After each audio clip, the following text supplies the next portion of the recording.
Okay, here we go, everybody. We're ready to start Sefer Shemot, second Sefer of the Torah. We get right to the beginning. Sefer Shemot begins with the words, Ve'ele Shmot B'nei Yisrael Haba'im Mitzrayma. These are the names of the children of Yaakov, of the B'nei Yisrael, who are coming to Egypt. And then it lists all the names of the tribes who came to Egypt in Sefer Breshit in the past. What is this terminology of Haba'im? They're coming in the present. Says the Midrash, Shmot Rabbah, Aleph Dalid, V'chi Hayom Ba'im, right? They're coming today. What is going on over here? Ella, says the Midrash, Kol Zman Sheyosef Haya Kayam, as long as Yosef was alive, Lo Haya Lahem, there was no Masle Shel Mitzrayim. They had no problems. They had no persecution in Egypt. Mate Yosef, but as soon as Yosef dies, then it started. Lefikach tiv haba'im ki'ilu oto yom nichnasu leMitzrayim.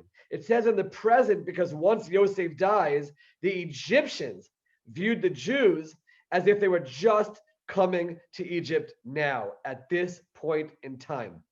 Right away, right off the bat, there's definitely one lesson that we see from this. And this is something which we've seen throughout our history. Rav Soloveitchik and others talk about this, that any place where we think we're comfortable and we become part of the society, just like this, anything can happen.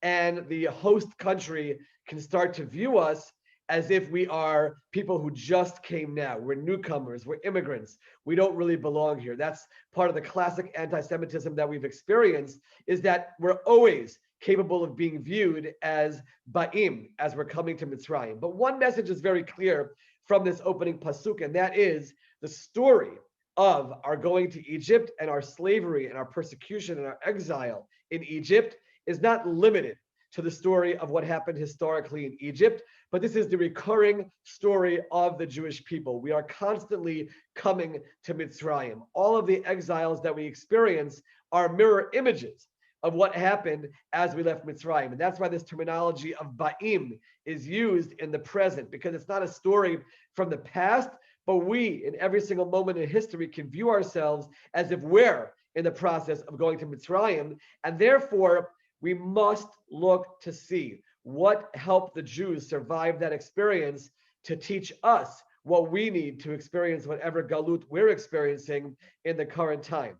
And the Midrash is very clear in Shiur Rabbah, Pedalid, B'schut Arba Dvarim Nigalu Yisrael Mitzrayim. There are four things which enabled our forefathers to be saved from Mitzrayim. Shaloshinu et Shemam, we didn't change our names. Loshinu et Lashonam, we didn't change our language. Lo Amru Lashon Hara, they did not speak negatively about one another. Lo Nimtza Behen Achad Parutz Be'erva, they didn't break that barrier down and engage in any kind of immoral activity with the Egyptians. It's very clear in this recipe that there's two aspects to it. One is they maintained their identity, and number two, they didn't turn on one another. There's another medrash, a medrash Lach Tov in Parshat Ve'era, which says the four lashanot of Geula, v'hotzeti, v'itzalti, v'ga'alti, v'lakachti. We have the 4 cups of wine on Pesach at the Seder because of these things, and the midrash says that's because of the 4 zchuyot that Bnei Yisrael had, and there it says lo shinu et lashonam, their language. Lo chilfu et simlotechem, they didn't change their clothing. Again, clearly keeping to their identity. Lo gilu et sodam, but lo bitlu brit milah. They kept together as one, and they kept to the brit milah as well. Here we see lesson number 1 from the parsha, to learn from the story of Mitzrayim. What do the Jews do? Haba'im, we're constantly entering that exile. What do the Jews do in order to survive? They didn't change their identity. They didn't allow themselves to assimilate. They remained outwardly very Jewish. They had their Jewish language. They had their Jewish names. They had the clothing. They didn't avoid Brit Milah. All of those things, number 1. And number 2, they didn't turn on one another. It's interesting, when Moshe Feinstein was asked the question about not changing their names, so how today do we have names that are not exclusively Jewish? And he said this specific recipe was necessary when they didn't have a Torah yet. But now that we have a Torah, our Torah observance, which clearly identifies us as Jews, is what needs to keep us separate. and distinct from the non-Jewish hosts wherever we live, and that's the key to our survival in exile. So let's remember, as we read the words, Elu Shemot Bnei Yisrael Habaim Mitzrayim, that this applies to us as well. It's the current tense, it's Hoveh. We are coming to Mitzrayim, and therefore we have to do these things that they did, remaining distinct. Let our Torah observance show that we're different, be absolutely different than the people around us, which is against the normal temptation, which is to assimilate. That is the key to our survival, and certainly as well, not turning on one another, remaining a united front as Jews. That's lesson number 1 from the parasha. We move on. Paro starts enacting his decrees against the Jewish people, and he talks about killing the boys that are born, but the midwives who were Shifra and Pua, the midwives who were Yocheved and Miriam, did not listen to this. And the Torah records in Aleph Chaf, Vayitav Elokim Lamiyaldot. Hashem gives these women who help the women give birth, he gives them good. What is that good that he gives to them? It says in the next pasuk that they're blessed with all kinds of things, but right away, what does it say over here? Vayirev ha'am vayatzmu ma'od. The nation continues to grow. What happens?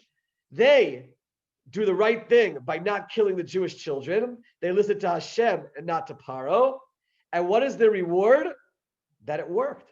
They succeeded. Unbelievable statement over here from the Orach Chaim. Birot Hashem yiratam me'elokim. Hashem saw they were listening to Hashem. Hizmin liyadam asot mitzvot le'ein kates. They were given the opportunity to do even more mitzvot, laharbot scharam, to get even more reward. And that's what it says according to Orach Chaim Vayitav, that the Tovah was that they were successful and had the opportunity for more mitzvot. As the Mishnah says in Pirkei Avot, Perek Daled, Mishnah Bet, Shemitzvah goreret mitzvah.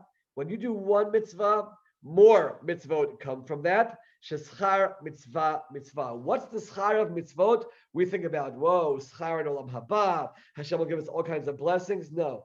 The schar of a mitzvah is you have the opportunity to do more mitzvot and more mitzvot. And by that, you increase your schar in olam haba. But HaKadosh Baruch Hu gives you more and more opportunities for mitzvot. And that is certainly lesson number 2. Very often, we do mitzvot and we want to see, where is Hashem paying us back? How is it working?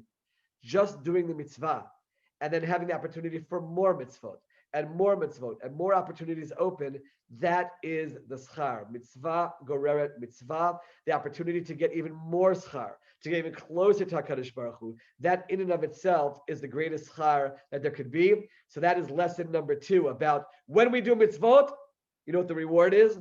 More mitzvot and even more opportunities and get even closer to HaKadosh Baruch Hu. We move on to Perek Bet in Shemot. We have the story of the birth of Moshe. Vayelech ish mi Beit Levi, a man from the house of Levi, went vayikach et bat Levi, and he marries the daughter of Levi. Matar ha'isha, that woman becomes pregnant. Vateled ben, and she has a son. This is so unlike the Torah. The Torah usually gives us so much information. The father's name and where he comes from, the mother's name, and the child's name. It always happens in every single birth. What is happening over here? Why is it mentioned in this way without any names whatsoever? Not Moshe's parents, not Amram and Yocheved, and not Moshe himself when he's born. One clear message from this can be that we don't want to in any way establish that in order to become great, you have to have great parents. If it mentioned it's Amram, the leader from Levi, and Yocheved, then maybe people would think that Moshe developed because he had these great parents, and those who don't have great parents or don't have some kind of a important background, they can't become great. That's one point for sure. But it goes further. What does it say in Bamidbar Yud Gimel Bet? It says, "Vayish Moshe anav ma'od mikol hadam asher adama." Moshe was the epitome of humility. Despite the fact that he reached the highest levels that a human being can possibly reach on earth, he was humble. And he recognized that whatever he has comes from Hashem, and he wasn't doing this in any way to promote himself or put himself forward. Anivut, humility. That is what we can learn from this very, very quiet, anonymous start to Moshe's life. There was some man and a woman, and they had a child, And it's all very, very quiet without anybody promoting themselves. That is Moshe. That's capturing who Moshe was as this person who was the Anav. Says the Mesilat Yesharim in Perek Chafbet, Hine klal ha'anava, hayod ha'adam bilti machshiv atzmo mishum ta'ashiriyah. What is anivut? That I don't attribute any chashivut to myself. I don't see myself as being someone who is super important. To recognize that praise is not what we are about or seeking praise. There is no reason to try to elevate ourselves above other people around us. Says the Mesilat Yesharim, why? Because as great as we think we are, all of us are lacking. We have sins, we have lackings. Everybody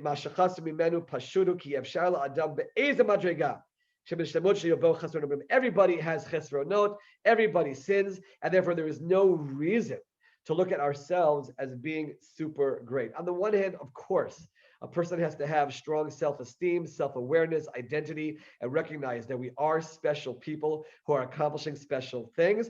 But there's a line that you cross from that awareness to, I need to now promote that amongst people. I need people to see that I am this very important person. No, when it comes to that, recognize that we have flaws, we still have a long way to go, we have a lot to work on, and there's no reason to seek that admiration and praise from other people. That's Moshe Rabbeinu. A man married a woman, had a child, no mention of who he is. That is the level of anivut, which the Torah is capturing from the very start of Moshe's life. And later on, it does say that he was this anav mikol adam. Lesson number 3, let's strive to be humble. On the one hand, yes, recognize that we have great abilities to do great things and use that for action, but it doesn't need the praise of the world and those around us in order to make us feel good about ourselves. And when it comes to that, let's focus on how much work we have to do, how many chisronot we have, and work on just trying to be better people. Moving on to lesson number 4. Moshe is born. He's put in the reeds on the side of the Nile after they can't hide him anymore. Materid bat Paro, the daughter of Paro, we're in Shemot Perek Bet, Pasuk Hey. She goes down to bathe, and Batera Tetiva, she sees that there's a basket with this baby inside of it. Batishlach et amata vatikachaha. She sends something out to get the baby. The simple pshat is she sends out her maidservant to get the baby from the midst of the reeds. But Rashi says, Rabotenu darshu et amata et yada. She stretched her hand out. Like it went way, way beyond what the hand should normally be able to go. And she was able to get Moshe. Says the Kotzker Rebbe. Unbelievable. Madua hoshita bad para yada lakachat teteva. It's far away from her. This miracle happened that she was able to reach beyond her regular reach to get it. Why did she do that? How did she know? How did she know that her hand was going to stretch beyond what it normally physically could to get the teva? Says the Kotzker Rebbe, Lomdim, we can learn from this, Shlagabe kol mitzvah. When it comes to any mitzvah, Chayav Adam la'asot kechol yecholto. Your responsibility is to do the best that you can do. Bli chishuvim, without making all kinds of accountings. Bli kalei hagion k'nei la'asot mitzvah. Don't think to yourself, can I do it? Can't I do it? It's a mitzvah. You have to try to do it. Haikaru haratzon v'hamaseh. What matters is the willingness and doing it. If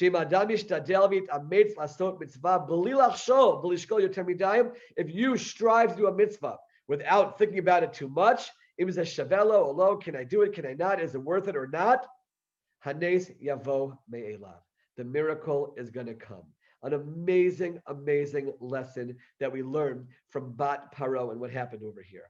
She wanted to reach out so badly in order to get that basket, and she just did it. She knew that there was something off over here, possible chesed that was in front of her, and she just went for it. And she went for it, and HaKadosh Baruch Hu made something happen. The truth is, we learned that from Moshe Rabbeinu himself. Parak Daled Pasuk Sukkim Yud through Yud Bet in this week's parsha. What does Moshe say? Lo ish dvarim anochi. I can't speak so well. Akvad pe anochi. Okay, I don't have the ability to speak to Paro. What does the Kadosh Baruch Hu say to him? Mi sampel adam umiyas. Who's the one who gives you the ability to speak? You think it's your natural talent? It's me, HaKadosh Baruch Hu. I'm the one who's behind anything that you can accomplish. And therefore, go for it. Go to Paro and speak, and everything's going to be okay. The Medrash says in Shiur Rabbah, hey, bet, pitchuli petach kechuda shalmachat. HaKadosh Baruch Hu says, open up for me a hole the size of a needle hole, and I'll open up worlds for you in terms of opportunity. This is the lesson that we learn over here from Bat Paro, where she just goes for it. She makes the effort, and HaKadosh Baruch Hu kicks in and does the rest. That's what we see from Moshe Rabbeinu, not being able to speak. HaKadosh Baruch Hu says, you go to Paro, I'll enable you to speak. And that is lesson number 4 that we have to apply to our lives, to go for it. If we have an idea for a mitzvah, we have an inspiration, don't hold back and say, well, I can't do it for this reason or that reason. I don't have the talent. I don't have the ability. You're inspired. You feel motivated. You go for it. And B'ezrat Hashem, HaKadosh Baruch Hu will be there to help you the rest of the way, even making miraculous things happening, opening doors you can't even imagine because you went for it and you tried to do the right thing. Lesson number 4, just go for it when it comes to these spiritual pursuits, and B'ezrat Hashem, HaKadosh Baruch Hu will be there to help you. Moving on in the Parsha, Moshe Rabbeinu is taken by Bat Paro. He's raised in the palace of Paro. We'll come back to that in a moment. Perek Bet, Sukim Yud Aleph Yud Gimel, Vayigdal Moshe, Vayetze Elachav. Moshe Rabbeinu gets older. This is the first act that we see Moshe Rabbeinu doing in the Parsha, and he goes out to see his brothers, the Jewish people, Vayar Besiflotam, and he sees them suffering. We have a tradition where the first act that a person does in the Torah captures the essence of who they are. Moshe's first act is caring about his fellow Jews. He could have been comfortable in the palace, not even giving a second thought to what's happening out there, but he goes out and he cares. But not only does he care, Moshe sees the Ish Mitzri hitting the Jew, and he doesn't sit back quietly or run away. Vayifen ko v'ko, he sees there's nobody there. Either nobody there to catch him, or there's nobody there who's willing to step up and do something about it. Vayachat Mitzri, he takes action. Not just caring, but acting on that care. Doing something to help his fellow Jew stop from suffering. He goes out the second day, and now he sees 2 Jews fighting with each other. He can't handle it.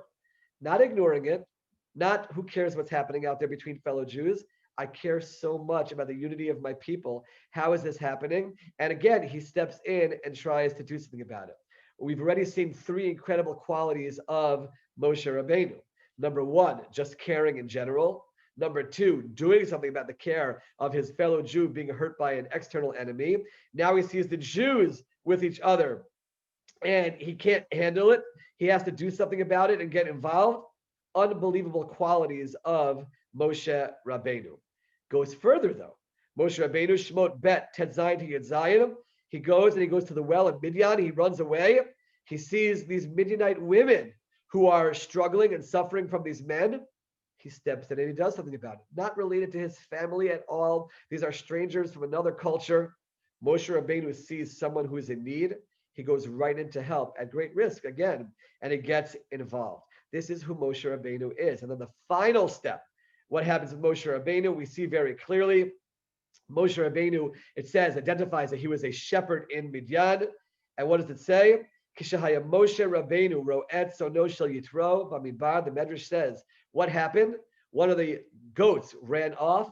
Moshe Rabbeinu chases after it. He sees the goat go to a brook, desperate for water, and rest there. And Moshe Rabbeinu says, I didn't know that's why you were running away, because you're tired and you're thirsty. He makes sure that it drinks. He carries the goat on his shoulders and brings it back to the flock. And HaKadosh Baruch Hu says, wow, yesh lacha rachamim, you have such mercy and compassion when you're dealing with your sheep. You're going to be the leader of the Jewish people. That's the quality I need to see. Caring for animals is what HaKadosh Baruch Hu saw, but that degree of rachamim, you're going to lead the Jewish people. As Mahatma Gandhi said, you can tell from the way a culture, a civilization deals with its animals, what kind of people and morals they have in dealing with human beings. And that's what HaKadosh Baruch Hu saw in Moshe Rabbeinu. Think for a moment about all the qualities we've seen in Moshe Rabbeinu leading up to him being chosen as the Jewish leader. Caring about the suffering of his fellow Jews, doing something about it, caring about Jews fighting with each other, caring about some strangers from a foreign culture who are suffering, and his care for the animals. Put that all together with also the picture of Moshe Rabbeinu not wanting this job. When HaKadosh Baruch Hu comes to him and says, I want you to lead the Jewish people. No, it's not for me. Give it to someone else. This is the qualities that we need to see in a leader. Lesson number 5. These are the qualities we should seek when it comes to choosing our leaders.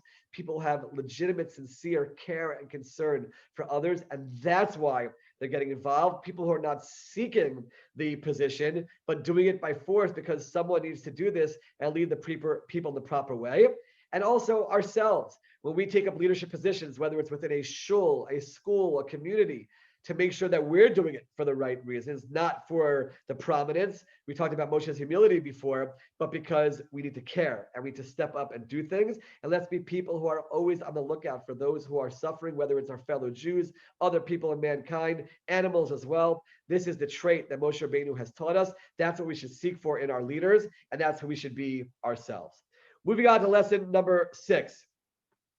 Moshe Rabbeinu, we said he ran away, and he gets to the well and he saves these girls. They go home. Their father Yisro says, what happened over here? Why are you back so quickly? And they said, Ish Mitzri Hitzilanu miyad haroim. An Egyptian man saved us. Moshe Rabbeinu grew up in Paro's palace. He comes to Midian. He is Egyptian.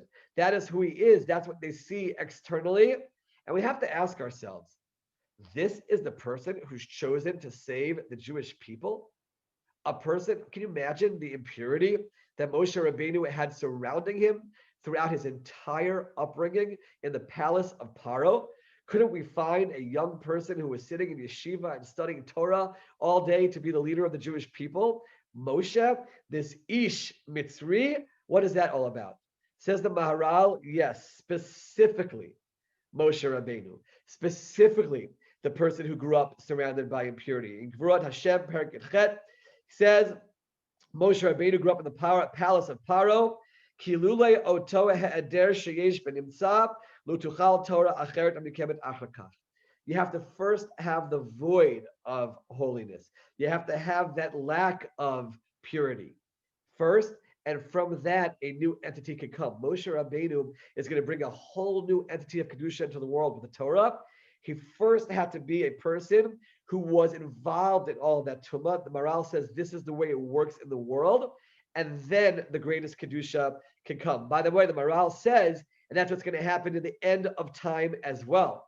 He says when Mashiach comes, first you're going to have an entity that's lacking holiness, and then the entity of the Kedusha of Mashiach will come. How about a state of Israel, which starts out being secular in nature? The leaders, the founders of the state, who I revere certainly for what they did, but they were very secular in nature, and from that can come a kingdom of Kedusha. Literally seeing what the Maharal says playing out in front of our eyes, and going back to Moshe Rabbeinu, the Kedusha comes from the Tumah. That does not mean that we deliberately put ourselves in a place of Tumah in order to reach the Kedusha, but it certainly teaches us that if we, God forbid, but it happens in life, we are exposed to impurity. We do things that are impure. We're in bad situations. Don't let that bring ourselves down. Don't say, because of what I've been exposed to, I can't reach Kedusha. The highest levels of Kedusha can come from Tumah. We learned that from the story of Moshe Rabbeinu, according to Maharal. That's the way the spiritual world works. And let's make sure that when we do experience that Tumah, we reach out and we strive the Kedusha that can come next. That is lesson number 6. Moshe Rabbeinu is out there shepherding, and Perek Gimel, Psukim Bet through Daled, we have the story of the sneh, of the burning bush. The Malach Hashem appears to him mitoch hasneh. Vayar v'hinei hasneh bo'er. Okay, he sees it happening. Moshe says, what is going on over there? Asura nave ere et tamara gadol hazeh. Why is this happening? Why isn't it consuming the bush? Vayar Hashem kisar lirot.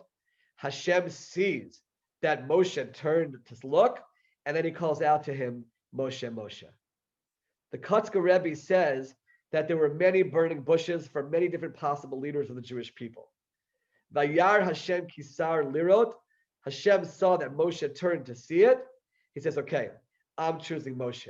This is another quality that I need to see in the leader of the Jewish people, a person who has the intellectual curiosity about everything that's happening around him, in tune to his environment, seeing what's going on, not sheltering himself in his own Dalit Amot, but going out and seeing and understanding what in the world is going on out here. That is the quality that you have to see in a Jewish leader, someone who realizes that Hashem's world is there for us to learn from. Moshe Rabbeinu is so curious, what is going on over here? And Hashem sees him turn and says, now I want you. You're my guy because you turned to see. The Mishnah says in Pirkei Avot, Parak Bet, Mishnah Vav, talking about Rabbi Gamliel, Afhura Golgolet Achat, Shetzafa Al Panei Hayam, he saw a skull that was floating along the sea, and he looks at the skull and he says, you drowned because you caused some kind of damage like this to someone else, and the person who did this to you will also be punished for it. Basically saying there are consequences in the world for things that people do. My Rosh Hashiva, Rabbi Yaakov Weinberg Zatzal asked, why does the Mishnah teach that lesson in this way? Just say, Amar Rabbi Gamliel. Rabbi Gamliel says, those people who do actions in this world are punished for it. There are consequences for our actions. Why did it tell us in the story? He saw a skull floating on the sea, said my Rosh Hashiva. It's teaching us through this Mishnah that we have to be people who are seeing what's happening around us and learn from it. Not to turn another way. No, just like Moshe Rabbeinu turned, he saw the bush. He's like, why isn't this burning up? We have to be people, just like Rabbi Gamliel saw a skull and immediately began to think about it. What can I learn from this? What is this all about? That's the way we're supposed to be as well. As Ben Zoma said, Dalet Aleph in Pirkei Avot, Ezehu Chacham, Halomed Mikol Adam, he quotes from David HaMelech and Tehillim, I learn from everything that's happening around me. Everything that I see has something to say to me. I remember traveling with my Rosh Hashiva constantly. He was aware of what was happening around and asking questions about why is this happening? Why is that happening? Intellectual curiosity, learning about what Hashem puts in the world around us. That is without a doubt the next lesson that we have to take in terms of lesson number 7, to be people who are always aware of everything that's happening around us, to be curious, to learn about it. What can I learn from what's happening? Moshe Rabbeinu wanted to learn from the sneh. We had Rabbi Gamliel wanting to learn from this skull. We have to be David HaMelech saying, I learn from everything that's happening around me. That's the way that we have to be as well. In our avodat Hashem, as people who are in a world who recognize that Hashem is behind what's happening, everything in the world. So now let's learn from it and apply it to ourselves. That's one of the reasons why Hashem chose Moshe Rabbeinu to be the leader. What did Hashem say when he saw Moshe turn? He said, Moshe, Moshe. Why did he choose that name? The Medrash tells us in Vayikra Rabbah, Aleph Gimel, Moshe Rabbeinu had all kinds of names. Yered, Chever, Yekutiel, Avigdor, Avisocho, Avizanoach, Tuvia, Shemaya ben Netanel, Hasofer, Halevi. Moshe Rabbeinu had all kinds of Jewish names that were given to him presumably by his parents. Moshe is the name that was given to him by Bat Paro. In Bet Yud, Vatikra Shemo Moshe, Kimin Hamayim Mishitihu. She gave him that name. So why is Hashem calling Moshe by what's essentially his Egyptian name given to him by Bat Paro? Why not use one of his beautiful Jewish names, Avigdor, Tuvia, etc.? Rebbe Wein said that HaKadosh Baruch Hu deliberately chose that name. Why Moshe? Moshe, I saved you from the Nile. As Rebbe Wein said, the Nile was running red with the blood of these Jewish boys. And Moshe, I saved you. I saved you. Now I need you to do something for me. There's something that I need you for. I took care of you. Now you take care of me. That's why HaKadosh Baruch Hu specifically used the word Moshe. And Rabbi Wein said, every single one of us in our generation, he was talking about his generation, but talking to us as yeshiva boys, look at what happened in the Holocaust as 6 million of our brothers and sisters were exterminated. We're all saved from that. We're all in a situation which is incomprehensible in terms of what HaKadosh Baruch Hu has done for us. done for us. Whether your family escaped from Europe before the Holocaust, whether your family survived the Holocaust, whether you come from Middle Eastern countries and somehow managed to survive all of the hatred towards Jews there, we're all survivors. And we all have to say to ourselves, Kadosh Baruch Hu has given me life. He's allowed me to be here in this day and age, in this generation, where we as Jews have so much blessing. What can I do for him? Just like he called to Moshe and he said, Moshe, Moshe, I need you to do something for me. Kadosh Baruch Hu is making that call to each one of us as well. Lesson number 8, ask ourselves, Kadosh Baruch Hu has given me this new day, this generation, this time to live. What can I do for him? And every single one of us, with our own skills and talents, there is something that we can do for HaKadosh Baruch Hu. Let's rise up to that challenge of the call of Moshe, Moshe at the snap, and let's do something for HaKadosh Baruch Hu and the Jewish people as well. HaKadosh Baruch Hu says to Moshe that this is what I want you to tell the Jewish people. I'm here to save you. And in Shemot Bet Pasuk Chet, he says, I'm going to take you to a special land. El Eretz Tova Urechava, a good land and a wide land. El Eretz Zavat Chalav Udvash. Rav Zevlev once pointed out, you can give lots of praises to Eretz Yisrael. I wouldn't call it wide, as he said, looking at those bus drivers driving through the streets of Yerushalayim, right? Not exactly a wide land, but in general, we know that just geographically, look at it. It's not Rechava. What does it mean when it says that Eretz Yisrael is Rechava? And the answer is, it's not talking about that it's physically Rechava, but spiritually it's Rechava. The Zohar says, Shlemut Amiti Rak Be'eretz Yisrael. A person can only reach their spiritual perfection, their true spiritual perfection in the land of Israel, because that's where it's wide in terms of spirituality. That's where you have room to grow. Mitzrayim, which is certainly wide physically, both in terms of just the physical nature of the land and also all that grows there, all the physical nature. It's very wide. It's Mitzrayim from the word tsar. It's constraining. It holds a person back spiritually.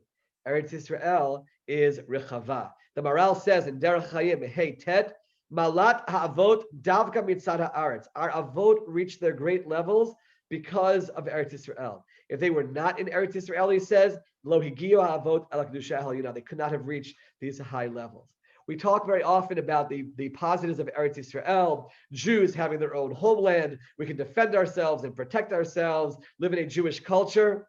The ultimate reason for Eretz Yisrael being a destiny for Jews is because it's Rechava, because it's the place where you can have the greatest expanse to grow spiritually. And that is what we learned. This is lesson number 9 from that word Rechava. Recognize that the greatness of Eretz Yisrael is because of its spiritual nature and the spiritual growth that a person can achieve in this land.